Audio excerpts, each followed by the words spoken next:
যে ওঝা দিয়ে ভূত তাড়ানো হবে সেই ওঝার নাম নেই 2002-এর ভোটার লিস্টে। ফলে প্রশ্ন উঠেছে, ওঝার যদি গোড়ায় গলদ থাকে তবে তিনি ভূত ধরবেন কি করে? এমন চাঞ্চল্যকর ঘটনা ঘটেছে রাজারহাট বিধানসভার জ্যাংরা হাতিয়ারা গ্রাম পঞ্চায়েতের অন্তর্গত 264 নম্বর বুথে। রাজ্য রাজনীতিতে এই ঘটনা রীতিমতো সাড়া ফেলে দিয়েছে। বাংলায় এসআইআর সম্পন্ন করার গুরুদায়িত্বে রয়েছেন বিএলওরা, যারা নভেম্বরের 4 তারিখ থেকে বাড়ি বাড়ি গিয়ে করবেন ভোটার তালিকার নিবিড় সংশোধনের কাজ। আর সেই বিএলওর কিনা নাম নেই 2002-এর ভোটার লিস্টে। রাজারহাট বিধানসভা ক্ষেত্রের জ্যাংরা হাতিয়ারা গ্রাম পঞ্চায়েতের অন্তর্গত 264 নম্বর বুথের দায়িত্ব পেয়েছেন স্থানীয় শিক্ষক বাদল হালদার। শুধু তার নামই নয়, 2002 সালের ভোটার তালিকায় নাম নেই ওই শিক্ষকের বাবা মায়েরও। কিন্তু কেন? অন ক্যামেরায় কি বলছেন এই বিএলও বাদল হালদার? প্রথমত বলি যে বিএলও আমরা তো ইচ্ছা করে হয়নি, প্রশাসন আমাদেরকে বিএলও করেছে। তারা কিভাবে করেছে সেটা তারা বলতে পারবে। আমরা স্বেচ্ছায় কেউ, আমিও বিএলও হই। 2002 সালে নাম কেন নেই সে তো সবাই জানে।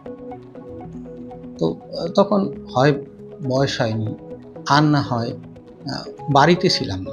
আমার ক্ষেত্রে যে কারণটা, তখন আমার ভোটার্স লিস্টে নাম ওঠার কথা, কিন্তু তখন বাড়িতে লোকজন এসে নাম সংগ্রহ করত। তো এখানে জল উঠে যেত, আমরা আত্মীয় বাড়িতে থাকতাম, তখন পাইনি, নাম ওঠেনি। এখানে তো আমার কোনো দোষ।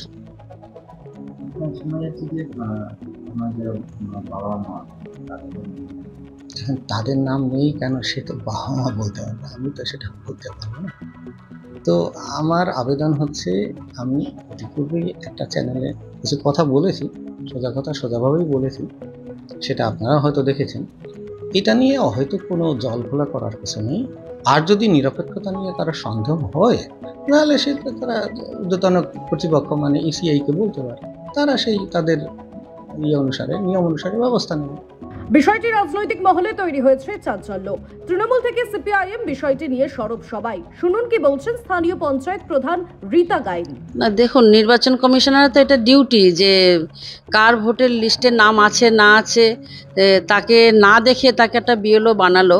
তা সে বিএলও নিজেরই নাম নেই, তার বাবারও নাম নেই, তাহলে সে মানুষকে কি করে পরিষেবা দেবে?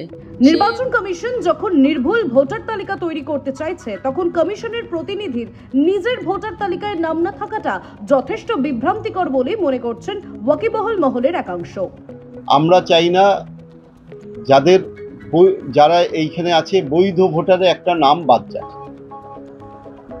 দীর্ঘদিন ধরে আমরা চেষ্টা চালিয়ে যাচ্ছিলাম যে যারা মৃত ভোটার এবং ডাবল ভোটার, দেখবেন এই পার্টিও নাম আছে, ও পার্টিও নাম আছে, পঞ্চায়েতে নাম আছে, পৌরসভায় নাম আছে, এবং মৃত ভোটার আমাদের এইখানে যদি বলা যায় প্রায় এক একটা বুথে 50টা 60টা করে মৃত ভোটার আছে।